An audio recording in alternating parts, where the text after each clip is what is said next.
तो hello friends, I hope आप सब ठीक होंगे और आप अपनी पढ़ाई को अच्छे से कर रहे होंगे। इस वीडियो में हम बात करने वाले हैं कि आरआरबी एनटीपीसी को लेकर कि इसका एग्ज़ाम कब है, एग्ज़ाम डेट क्या आई है या ऑफिशियल आई है या नहीं आई है, और अगर एक्सपेक्टेड है तो कब तक है। और साथ में हम इसमें बात करने वाले हैं कि मैथ के बारे में कि मैथ को आप कैसे स्ट्रॉन्ग कर सकते हैं या लास्ट टाइम के तौर में भी आप रिवीजन कर सकते हैं। कुछ की पॉइंट्स है जिसके बारे में हम बात करेंगे।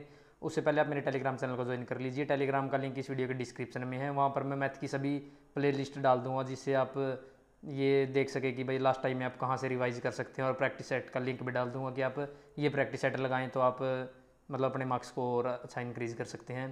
तो इस वीडियो में हम जिस बारे में बात करने वाले हैं वो की पॉइंट्स क्या है। जैसे कि पहला तो है कि एनटीपीसी का एग्ज़ाम कब है, यानी कि एग्ज़ाम डेट क्या है, अगर डेट आई है तो क्या वो चेंज होगी, वंडर कौन सा है, सब इसके बारे में बात करेंगे। और मैथ के बारे में मैथ के की पॉइंट्स है कि जैसे कि मैथ की रिवीजन कहाँ से करें लास्ट टाइम के रूप में, और प्रैक्टिस सेट फ्री में यूट्यूब पर कौन से लगाएं, मतलब यूट्यूब पर फ्री मिल रहे हैं लेकिन वो समझ नहीं आ रहा कि कौन से टीचर के मॉक टेस्ट लगाने चाहिए, कौन से के बेस्ट रहते हैं, क्योंकि सभी के तो लगा नहीं सकते। इस बारे में बात करेंगे। और थर्ड है कि मॉक टेस्ट फ्री में कहाँ से मिलेंगे या कौन सी क्वालिटी के बेस्ट है, कौन सी कंपनी के बेस्ट है मॉक टेस्ट है। और फोर्थ नंबर पर कि मार्क्स को कैसे बढ़ाएं, मॉक में मैथ के स्पेशल मैथ के मार्क्स को कैसे बढ़ाएं उसके बारे में डिस्कस करेंगे। और अगर 20-25 आ रहे हैं तो उसको आगे इंक्रीज़ कैसे करें कि 30 तक या फिर मतलब 29-30 तक हम पहुंच सकें। और लास्ट है कि मैथ का सेक्शनल मतलब मैथ का सेक्शन कैसे अटैम्प्ट करें, मॉक के अंदर मैथ का सेक्शन को कैसे अटैम्प्ट कर सकते हैं। इन सब के बारे में हम इस वीडियो में बात करेंगे। तो चलिए वीडियो को शुरू करते हैं। तो सबसे पहले हम इसमें बात करें कि एनटीपीसी का एग्ज़ाम कब है, क्या डेट है, एक्सपेक्टेड डेट क्या है। तो एनटीपीसी की एक आपको पता ही है कि पहले एक नोटिस आया था जिसमें 2 जून से 2 जून से डेट आई थी कि एक्सपेक्टेड डेट ये हो सकती है। तो अभी तक तो वही है कि 2 जून से हो सकता है, लेकिन 9 जून भी आई है कहीं कहीं से उड़ती खबरों के साथ कि भाई 9 जून से भी आपके एनटीपीसी के एग्ज़ाम शुरू हो सकते हैं। वो भी श्योर नहीं है कि ग्रेजुएट के होंगे या फिर 12th बेस वाले अंडर ग्रेजुएट के होंगे अभी, लेकिन ऐसा है कि 2 जून की बजाय 9 जून से एग्ज़ाम हो सकते हैं। तो अभी ये कोई ऑफिशियल तो नहीं है, लेकिन अगर मान के चलें तो हम वही है कि मई के लास्ट वीक या फिर जून के फर्स्ट वीक से आपके एग्ज़ाम स्टार्ट होंगे। तो उसी हिसाब से हम अपनी प्रिपरेशन की इसमें मैथ की स्ट्रैटेजी या मैथ के मार्क्स को कैसे इंक्रीज़ करें उसी हिसाब से सब कुछ इसके के डिस्कस करेंगे।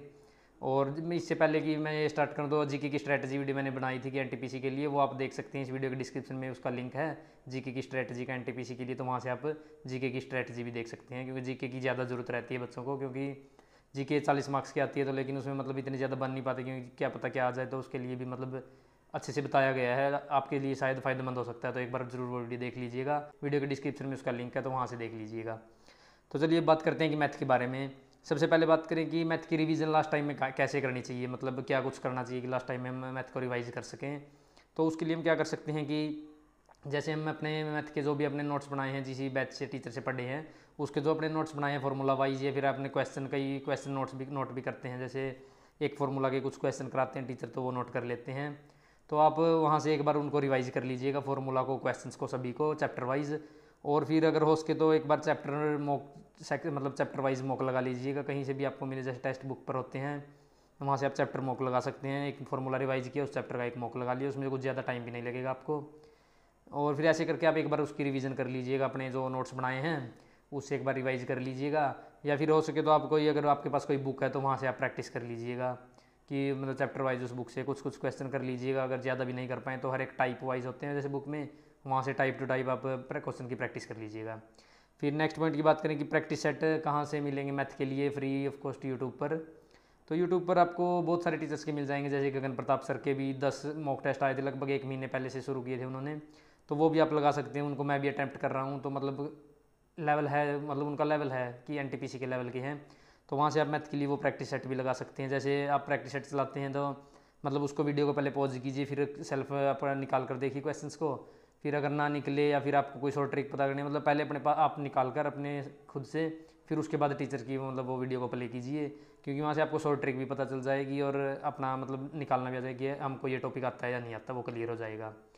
एक तो है गगन प्रताप सर के प्रैक्टिस सेट मिल जाएंगे आपको 10 यूट्यूब पर। और राहुल तेवतिया सर के RWA पर उन्होंने भी अच्छे खासे प्रैक्टिस सेट करवाए हुए हैं, लगभग 20-25 के आसपास। और जैसे सभी टीचर के मिल जाए, जैसे गगन प्रताप सर के मिल जाएंगे और अभिनय सर के भी मिल सकते हैं शायद। तो ऐसे आप वो ढूंढ लीजिएगा, आदित्य रंजन सर के भी। तो आप इन टीचर्स के मॉक टेस्ट लगा सकते हैं मैथ के लिए फ्री ऑफ कॉस्ट यूट्यूब से। और फिर नेक्स्ट बात करें कि मॉक टेस्ट फ्री में कहाँ से मिलेंगे।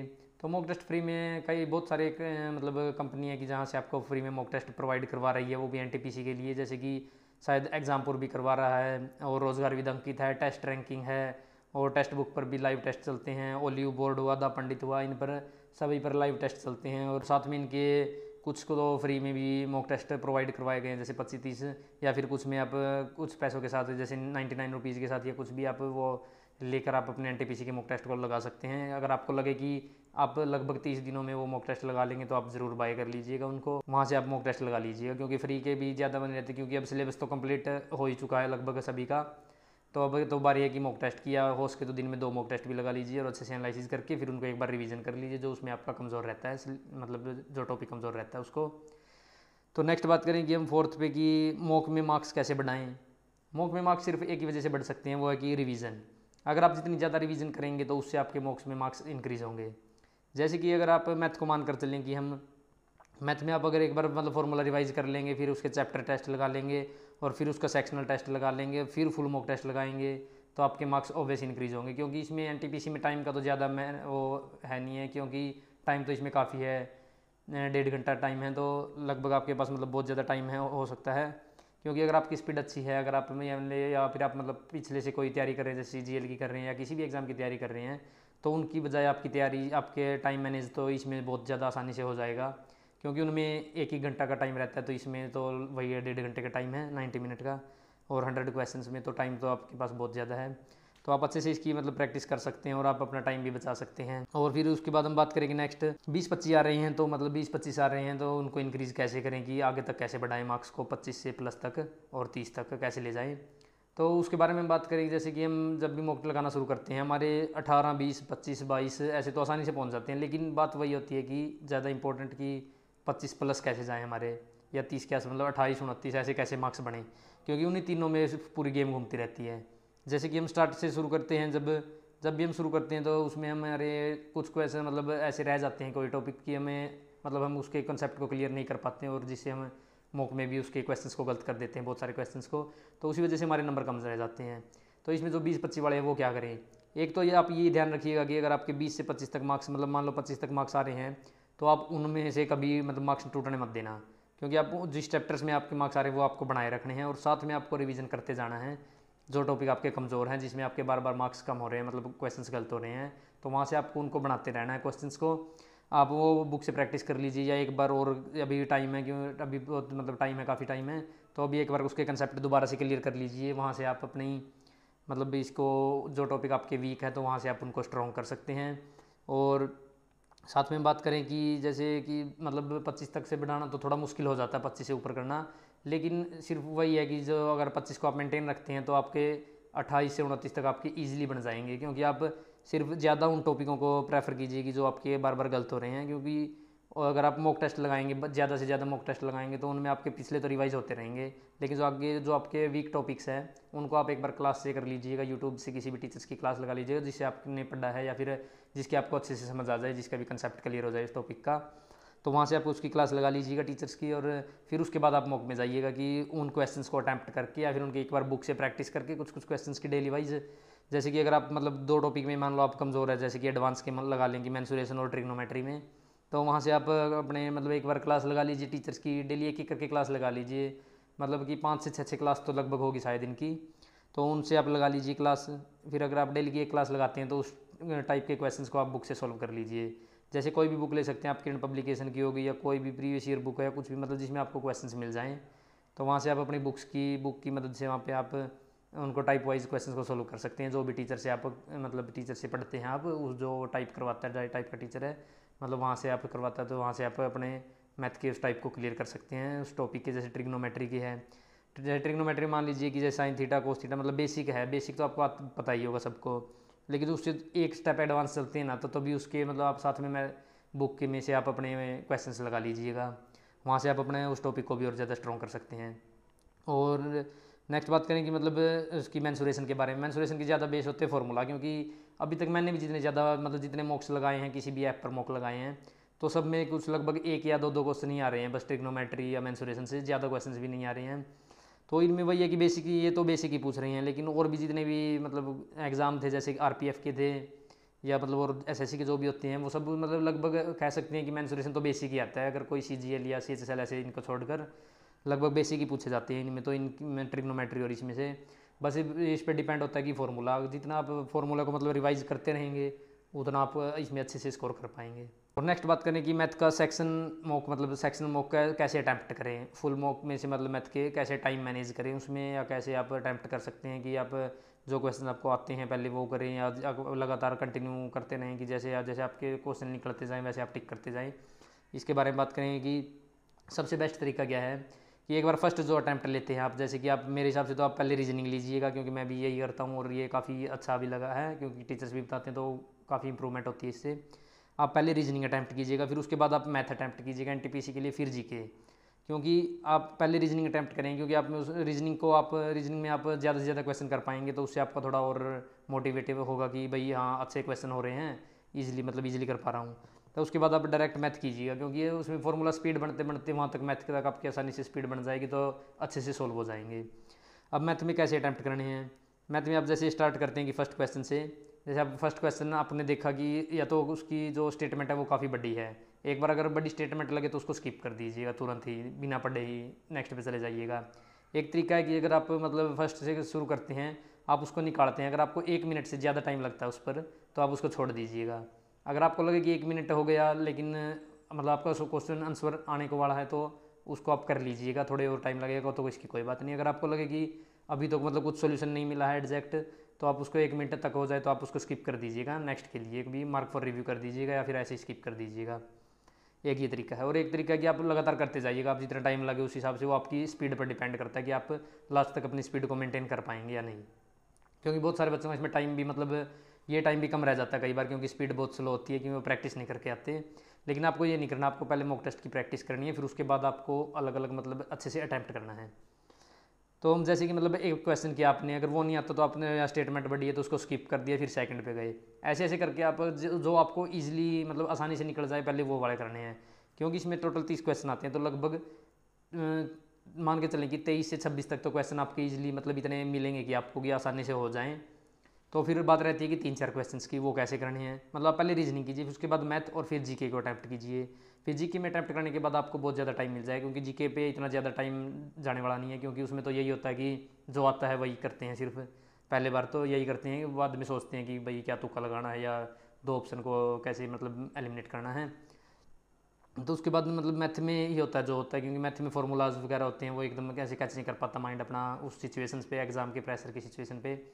लेकिन आपको ऐसा नहीं होना, क्योंकि आप अगर पहले से फॉर्मूले रिवाइज करके जाएंगे, जितने ज़्यादा मॉक अटैम्प्ट करके जाएंगे तो आपको उतना ही ईजिली मतलब आप उसको अटैम्प्ट कर पाएंगे एग्ज़ाम को। तो वहाँ से आपको कि अच्छे से मतलब मैथ में ऐसे स्किप करके जाएंगे तो आप मतलब मान लो कि आप 24 से 25 तक आपके क्वेश्चन अटैम्प्ट हो जाते हैं मैथ के। तो आप क्या करेंगे कि जो आपके क्वेश्चन रहते हैं जी के करने के बाद लास्ट में सबसे पहले आप रीजनिंग पे जाइएगा। अगर आपने रीजनिंग में कोई भी क्वेश्चन स्किप किया है तो पहले उसको कीजिएगा, फिर आप मैथ पे आइएगा। मैथ में जो क्वेश्चन आपको स्किप किए फिर उसको आप अच्छे से टाइम से निकालिएगा, मतलब इतना भी नहीं कि ईजिली निकाल लेंगे फिर जीके के क्वेश्चन रह जाएँ।